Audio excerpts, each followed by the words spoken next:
Shabbat Shalom and Vorach. Welcome everybody. Don't forget to subscribe to our channel.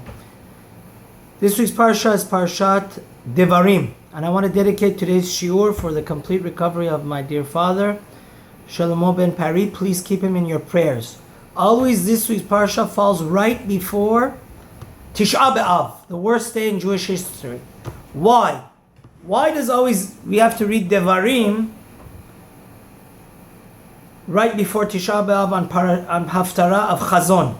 And the reason is because on the worst night of the year we read the Echa. And in this week's Parsha also the word Echa exists. If you look right after Sheni, Moshe laminates. He says, Echa esa levadi torchechem asechem v'rivchem. How could I alone, how could Moses single-handedly judge and lead the entire nation? So Moshe tells the Jews, please bring into the fold wise and people that fear God and they have integrity, so they should be your judges. And the Jews answer, wow, we're very good idea. So Moses had a dilemma. He had a problem. He was single-handedly trying to take care of every legal matter of every single Jew. He says, bring people to help me, judges and ministers. And the Jews were more than happy to oblige and to help Moses. So if you look at Rashi, it's a fascinating Rashi. It said that Moses was disappointed at the enthusiasm the Jews had, that they shouldn't deal directly with Moses, Moshe, Ra'aya mehemna all the time. Rashi says, Chaltem et hadavar la'anotchem, haya lachem la'ashiv. Moshe was expecting that it would be a bittersweet departure from Moshe. Moshe was expecting the Jews to say, but Moshe, it's better to deal directly with you. Is it better to deal from you or from your student? Like, you're the one that went up 120 days, 3 times to the mountain of Sinai to learn with the angels and with God the entire Torah and oral law.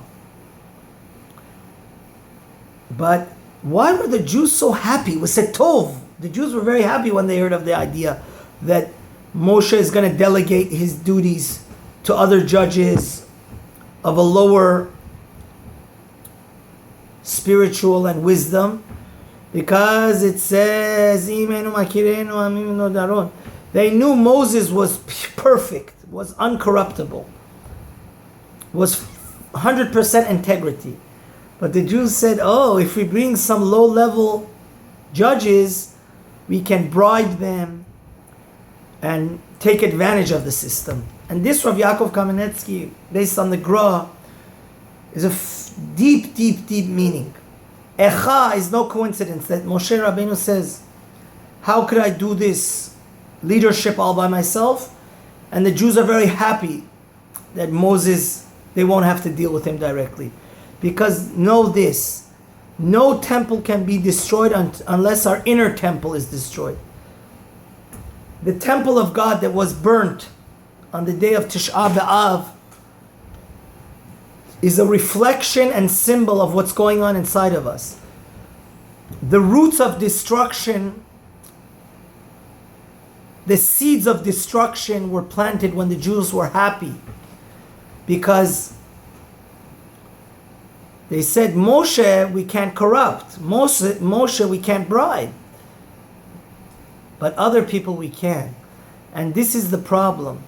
When we Jews want to take advantage of the Torah and try to do the minimum, bare minimum, and find loopholes, like unfortunately we find some modern Orthodox or people looking always how to get out of doing the mitzvah, rather doing the mitzvah with enthusiasm, trying to take advantage of the system to make it as easy, as simple, and corruptible as possible. This is the beginning of the end for the Jew. The Jew has to have the integrity and fear of heaven. to always try to understand God to the most perfect level. Who's the best person to deal with, to know that you have a perfect understanding of what God wants you to do? If you have a problem with your partner, who's the best person to solve it? Moshe. Because Moshe directly can ask God. So the Jews should have felt horrible that in a way Moses was between a rock and a hard place. But not that they should be so tov and happy that, oh, Moshe Rabbeinu, you're out the door. Now we can deal with people of lower stature and we could corrupt them and bribe them so they see the things our way. This is the beginning of the end. That's why Echa is already written before Tish'a B'Av. And this is a wake-up call to us especially. We've been in this dirty and dangerous galut where every day Mashiach doesn't come, we're at a danger that every moral fiber in our body can get disintegrated. And that's why the Gra says, we always have to try to get better and better. Because if we always are trying to, the status quo, by definition, we're going to be going lower and lower. Life is like an elevator. Either you're going up or down. So if you're always in spirituality, so happy and looking forward how to find a loophole to get away from God and get away from the mitzvah like the Jews were. Oh, Moshe is not going to be our teacher? That's wonderful. They were jumping for joy. Now we could deal and corrupt other people. That's the inner destruction. So may Hashem help us to always try to be exceptionally great.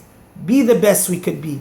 Not look for loopholes. Not look to find a way to corrupt and take advantage of the system and bribe the system to our way. Rather, to be as perfect a servant of God and to have so much fear of God, to want to have the most crystal clear understanding, to get closer to Him, to do really what He wants, not what we want. That is the determining factor, whether we're rebuilding the temple or destroying the temple. If we sincerely always think before what we do and want to keep God happy, put away the baseless hatred, put away the corruption and bribery, that's when the third temple and Mashiach will come. Have a meaningful and truly, truly deep and introspective fast. May this be the last fast, and when we see Mashiach, Amen.